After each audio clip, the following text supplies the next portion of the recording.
Like when everything is peachy cream and everything is just going great, that is a sign that everything is going well. Well, not exactly.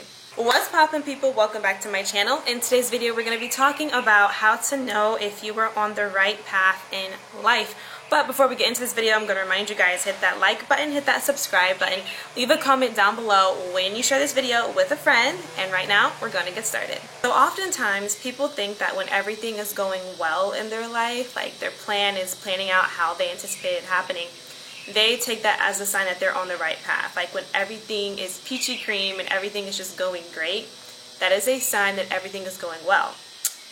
Well, not exactly. Just because everything may be going well does not mean that you are on the right path. If you look at the Bible, and it happens literally to pretty much every person in the Bible, they were on the right path. They were on the path that God has for them, but they faced challenge after challenge after challenge. If you think of Esther, David, Jesus, Moses, like they were doing what God told them to do. They started on the path that God has for them. And as they went, trouble came. Discouragement happened. Doubt happened. Like nothing on the forefront looked like it was going to work out in their favor, right? But obviously we know, we have the Bible, that everything worked out for their good in the end. But originally, when you first started out, it didn't look like that. So the best way in knowing that you are on the right path in life is when you are faced with a lot of resistance. And the only reason I say this is obviously because we have biblical proof that that's literally how it works. But also, when you are faced with a bunch of resistance, that's the devil trying to stop you and discourage you and to get you to go backwards. Because I don't know about you guys, but anytime I realize that I am making forward movement, or I am really focused on going to the next level and, achieving my dreams and, really focus on this goal, that's usually when everything that was going good kind of stops. So like, take this for example. You say, all right, you know what, this year I'm going to be debt free. I'm going to work my butt off. I'm just going to get rid of all of my debt, and that is the goal for the year, or even the summer, right? As soon as you say that, as soon as you start making steps toward doing that, as soon as you do your research and start budgeting better, it seems like money is at a halt, or your money becomes short, or the money isn't coming in as frequent. Why? Like, I'm saying this as a witness. It literally happens to me all the time. And my normal routine would be like, all right, you know what, let me just get comfortable. Let me not, chase money. Let me not love money. Let me just, God will provide. It will come as it comes. And I become laxed again. But then I realized the moment you start operating by faith, and the moment, or for me anyway, the moment that I start operating by faith, the moment that I start really setting out to do something, is the moment I'm faced with a lot of resistance, which I have learned to realize that is when the devil is trying to get me to stay where I'm at, stay at the level I'm at, stay at the mindset I'm at. He is trying to get me to stay stagnant. So when that happens, that is up for you and us, all of us, to make a determination to push through all the resistance.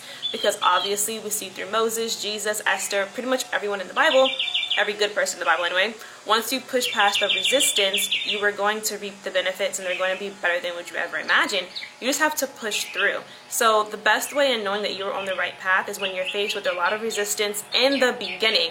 And I point out the beginning because that doesn't mean there's going to be resistance on your entire path the entire time, because that just becomes discouraging, and then you really may be off the right path. So how long is the beginning?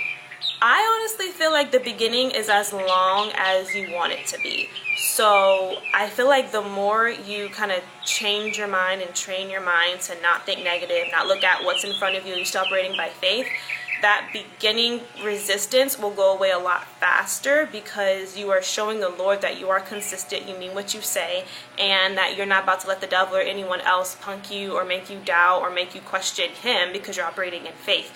And so once you kind of train your mind to do that a lot more, that beginning resistance tends to go away, because the devil's going to take his hands off, and he's going to be, okay, this isn't working for this person.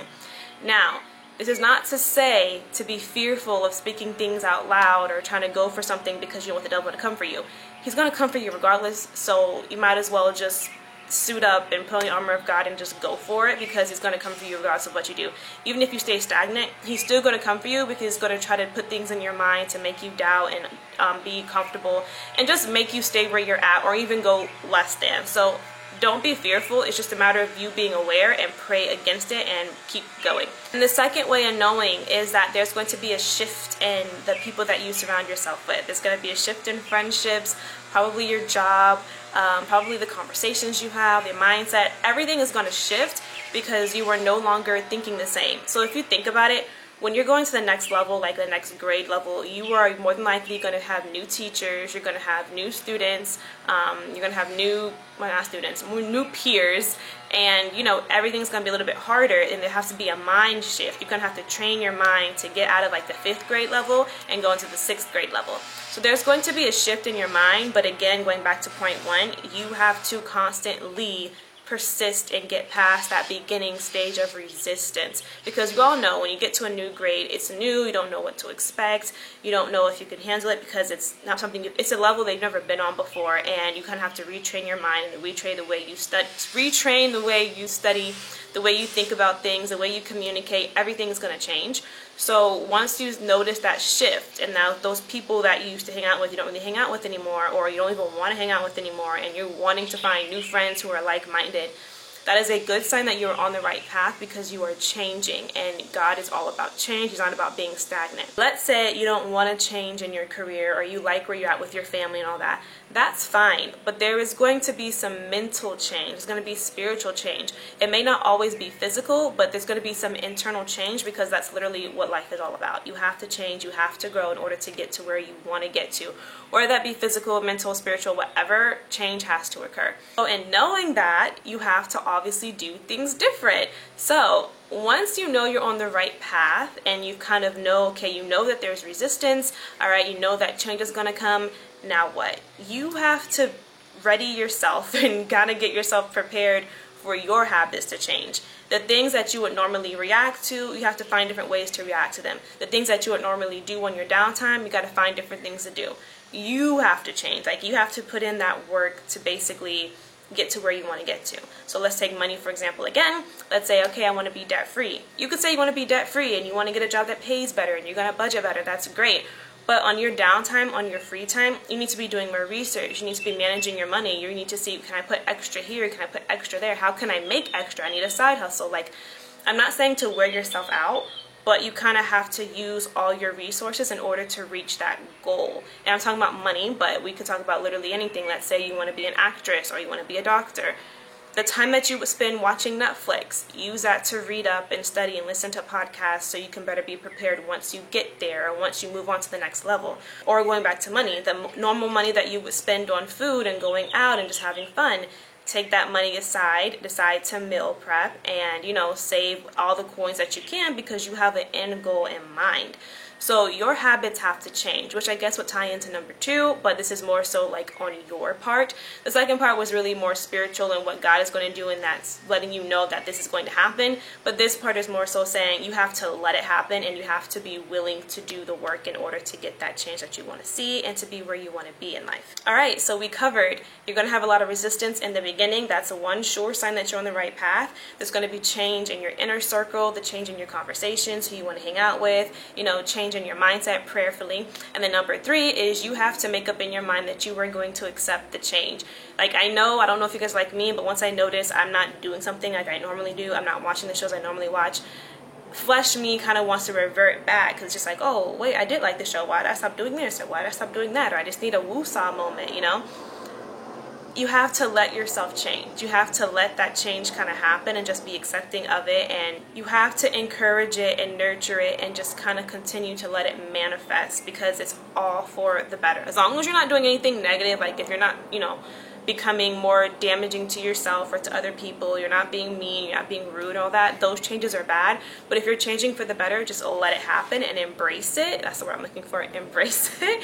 And, you know, that's just a sure sign that you are on the right path in life, because you're not hurting anyone, and the only thing that's going to happen for you is just better things in the long run. So if you didn't get nothing else from this video, just remember that resistance in the beginning, it's not going to last forever. It is just, for me, honestly, what I've kind of summed it up to be, it's just a test to see if you're serious, in my mind. Like, that's kind of how I view it, because it's just, okay, Lord, you said I'm blessed to be a blessing. You said I'm a lender, not a borrower. So why is it when I set up my mind to do well and to make more and to just go after for what I want, more problems come?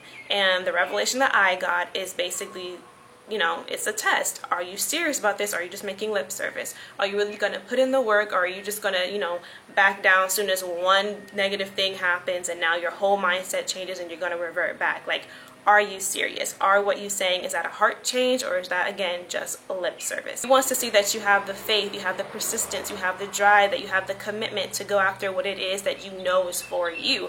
Because God's not going to bless you knowing that you really can't handle the blessing, or knowing that you're going to be lazy with it. Like he says, to be a good steward over what he gives you. So if you're not a good steward over what you have now, even the very little bit that you think is little, if you're not a good steward over it, if you're not taking care of it, if you're quick to just, you know, cower down and kind of ignore everything and just drop everything after one sign of negativity, he can't bless you with much more, because you won't be able to handle it. Because as soon as you get more, obviously you have to do more to keep it. Not saying to be fearful of that either, but it's more of like, the more money you make, obviously the more responsibilities you have. So you have to be able to handle the level that you're at. Be consistent, stay motivated, keep working hard, keep learning, keep changing, keep striving, and God's gonna see, all right, this is a little test. They pass. We all want to aim to pass. Pray that you pass the test that he presents to you every single time with grace, and you will be a-okay. Hope this video was helpful for you guys. If it was, drop a peaches in the comments, share this video with a friend, and do not forget to like and subscribe. If you want me to do a little bit more elaboration on anything or any point that you feel like you need more clarity on, feel free to let me know. Follow me on all my social platforms. I am on Instagram, I am on TikTok, and I'm on Pinterest, so you don't want to miss out on those. That I post more frequently during the week, obviously more than I would post on here. But in the meantime, in between time, I will see you next time. Bye.